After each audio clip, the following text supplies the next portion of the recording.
নমস্কার। আমার আজকের গল্প অশারীরিক প্রেম।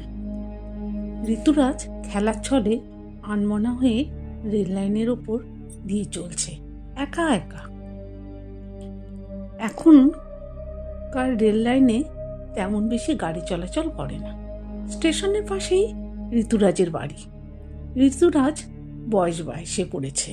সবসময় তার কিছু একটা করতে মন চায়। ছোটবেলায় প্রচুর বন্ধু ও বান্ধবী ছিল। ক্রমে তা কমতে কমতে প্রায় শূন্যতে এসে দাঁড়িয়েছে। সবাই যে যার পড়াশোনা ও কাজে ব্যস্ত হয়ে পড়েছে। ঋতুরাজের মুখে শোনা যাক ও রেল লাইনে এই একা হাঁটার গল্পটা। কেন জানি না এই সময়টা কি যেন একটা মনে হয় রেল লাইনে এসে হাঁটতে থাকি। বাড়ির সবার বারণ সত্ত্বেও আমি কেন যে এখানে চলে আসি জানি না। আজও আমার মনে হচ্ছিল রেল লাইন আমাকে ডাকছে। আমি মনের সুখে হেঁটে চলছি। হঠাৎ কে যেন পেছন থেকে ডাকছে, ঋতু ঋতু, যাস না যাস না, তোর পেছনে ট্রেন আসছে, নেমে পড় ঋতু, নেমে পড়, সরে যা। আমি কিছু বোঝার আগেই কে জানি আমাকে হাত ধরে টেনে নামিয়ে দিল এবং অনেকটা দূর করে দাঁড় করিয়ে দিল। আমি অবাক, এ তো সৃজনী। ও কোথা থেকে এলো? ও তো 5 বছর আগে আমাদের সব বন্ধু বান্ধবদের ছেড়ে অনেক অনেক দূরে চলে গেছে, এই পৃথিবী ছেড়ে চলে গেছে, এই মায়ের ছেড়ে চলে গেছে।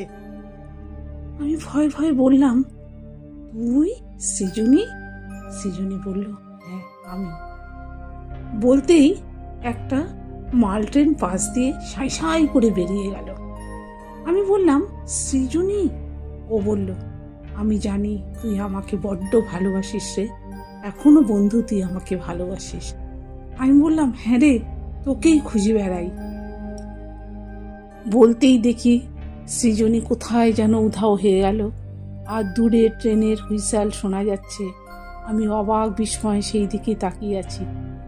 সৃজনী কথাই ভাবতে লাগলাম, আর চোখ খুলে দেখি বাড়ির লোকজন, পাড়া প্রতিবেশী সবাই আমাকে ঘিরে দাঁড়িয়ে আছে এবং আমি চিন্তা করতে লাগলাম সৃজনী চলে যাওয়ার কথা, আর কবে ওর সাথে দেখা হবে জানি না।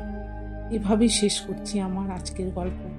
সবাই ভালো থাকবেন, সুস্থ থাকবেন, আর আমার গল্প যদি ভালো লাগে তাহলে একটা লাইক করে দেবেন।